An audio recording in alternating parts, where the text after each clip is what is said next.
ಇವತ್ತಿನ ಈ ಅಹೋರಾತ್ರಿ ಹೋರಾಟಕ್ಕೆ ರಾಜ್ಯದ ಆದೇಶದ ಮೇರೆಗೆ ಇಡೀ ಎಲ್ಲ ಕರ್ನಾಟಕದಲ್ಲಿ ಎಲ್ಲ ತಾಲೂಕು ಜಿಲ್ಲೆಗಳಲ್ಲಿ 17-18 ಅಹೋರಾತ್ರಿ ಧರಣಿ ಇದ್ದ ಕಾರಣ ಅಂಗನವಾಡಿ ಕಾರ್ಯಕರ್ತರು ಹಾಗೂ ಸಹಾಯಕಿಯರು ಈ ಒಂದು ಥಂಡಿ ಈ ಚಳಿಯಲ್ಲಿ ಈ DC ಆಫೀಸ್ನಲ್ಲಿ ಅಧಿಕಾರಿಗಳು DC ಅವರು ಬಂದು ಮನವಿ ತೊಗೊಂಡ್ರು. ಆದರೆ ಮಹಿಳಾ ಹಾಗೂ ಮಕ್ಕಳ ಇಲಾಖೆಯವರು ಬಂದು ನಮ್ಮ ಕುಂದುಕೊರತೆಗಳು ವಿಚಾರ ಮಾಡಿಲ್ಲ. ಮಕ್ಕಳು ಹಾಗೂ ಗಂಡಂದಿರನ್ನು ಬಿಟ್ಟು ಚಿಕ್ಕ ಮಕ್ಕಳಿಗೆ ಬಿಟ್ಟು ಊಟ ಇಲ್ಲ, ಅವರೆಲ್ಲ ಇಲ್ಲಿ ಏನು ಥಂಡಿ ಒಳಗೆ ಮಾಡ್ಲಿಕತ್ತಾರೆ. ಈ ಸರ್ಕಾರಕ್ಕೆ ಕಣ್ಣೂ ಇಲ್ಲ, ಕಿವಿನೂ ಇಲ್ಲ. ಈ ಕಾಂಗ್ರೆಸ್ ಸರ್ಕಾರದಲ್ಲಿ ಸಿದ್ದರಾಮಯ್ಯನ ಸರ್ಕಾರದಲ್ಲಿ ಹೇಳಿದರು 15,000 ನಾವು ಕೊಡ್ತೇವೆ ಪ್ರಣಾಳಿಕೆಯಲ್ಲಿ. ಆದರೆ ಹೇಳೋದೊಂದು ಮಾಡೋದೊಂದು. ಸರ್ಕಾರದ ನೀತಿಗಳು ಈ ರೀತಿಗಳು ಎಲ್ಲ ಬೇರೆ ಬೇರೆ, ಇಲೆಕ್ಷನ್ದಲ್ಲೇ ಬೇರೆ ಇರ್ತದೆ. ಆದರೆ ಮಹಿಳೆಯರನ್ನು ಈ ಬೀದಿಗೆ ಸರ್ಕಾರಕ್ಕೆ ಈ ಘೋಷಣೆ ಮುಖಾಂತರ ಧಿಕ್ಕಾರ ಹೇಳಿ ಇವತ್ತಿನ ಈ ನಮ್ಮ ಬೇಡಿಕೆಗಳು LKG UKG ಹಾಗೂ ಈ ಗ್ರ್ಯಾಜುಯೇಟಿ ಈ ಬೇಡಿಕೆಗಳನ್ನು ಇಟ್ಟು ಇಲ್ಲಿ ಧರಣಿ ಕೂತಿದೆ.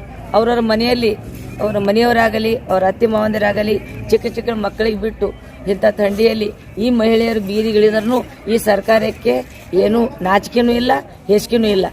ಆದ ಕಾರಣ ಈ ಸರ್ಕಾರ ನಮ್ಮ ನಾಳೆನೂ ಹಾಗೂ ಮುಂದೆನೂ ಅವ್ರು ಬಂದು ನಮ್ಗೆ ನಮ್ಮ ಮಹಿಳಾ ಹಾಗೂ ಮಕ್ಕಳ ಇಲಾಖೆಯವ್ರು ಕೇಳಿಲ್ಲ, ನಾವು ಈ ಧರಣಿ ಮುಂದುವರಿಸ್ತೇವೆ. ಇಷ್ಟು ಕೋಲ್ಡ್ ಅದಾವ್ರಿ. ಇಲ್ಲಿ ಎಷ್ಟು ಜನ ಅದಾರ ಈಗ?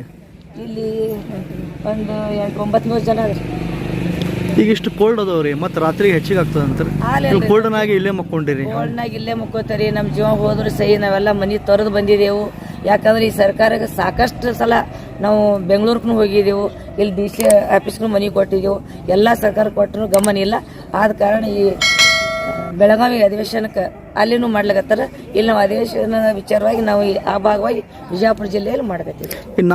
ಮಾಧ್ಯಮ ಮುಖಾಂತರ ಏನು ಹೇಳಕ್ಕೆ ಇಷ್ಟಪಡ್ತೀರಿ ರಾಜ್ಯ ಸರ್ಕಾರ? ಈಗಾಗಲೇ ಲಕ್ಷ್ಮೀ ಹೆಬ್ಬಾಳ್ಕರಿಗೆ ನಾವು ಹೇಳ್ಬೇಕಾದ್ರೆ ಅವರು ಒಬ್ರು ಮಹಿಳೆ, ನಾವು ಮಹಿಳೆಯರೇ. ಆದರೆ ನಮ್ಮ ಕುಂದುಕೊರತೆಗಳು ಅವರು ಬೇಗನೆ ಬೆಳಕಿಗೆ ತಂದು ನಮ್ಮ ಬೇಡಿಕೆಗಳು ಈಡೇರಿಸಬೇಕಂತ ನಾವು ಅವ್ರಿಗೆ ಕೇಳ್ಕೊತೇವೆ. ಇದಕ್ಕಿಂತ ಮುಂಚೆ ರಶ್ಮಿ ಹೆಬ್ಬಾಳ್ಕರ್ ಮನವಿ ಸಲ್ಲಿಸಿರಿ ನೀವು? ಅವ್ರಿಗೆ ತಿಳಿಸಿದಾರೆ ಸಾಕಷ್ಟು ಸಲ ರೀ. ಬೆಂಗಳೂರದಲ್ಲಿನೂ ಕೂತಾಗ ತಿಳಿಸಿದ್ದಾರೆ ವರಲಕ್ಷ್ಮಿ ಅವರು, ನಮ್ಮ ರಾಜ್ಯ ಅಧ್ಯಕ್ಷರು ಅವರೆಲ್ಲ ಮಾಹಿತಿ ಕೊಟ್ಟಾರೆ. ಈಗೇನು ನಿಮ್ಮ ಬೇಡಿಕೆಯಾಗ ಸರ್ಕಾರ ಇಳಿಲ್ಲ ಅಂದ್ರೆ ಹೆಂಗ್ರಿ ಮುಂದೆ? ಎಲ್ಲರೂ ಇದೇ ಮುಂದುವರಿಸ್ತಾರೆ. ಈಗ ನಿಮ್ಮ ಸರ್ನಿಗೆ ಸತ್ಯಾಗ್ರಹ ಅದಲ್ಲ, ಇದು 2 ದಿವಸದಿಂದ ಹೆಂಗ್ರಿ ಇದು?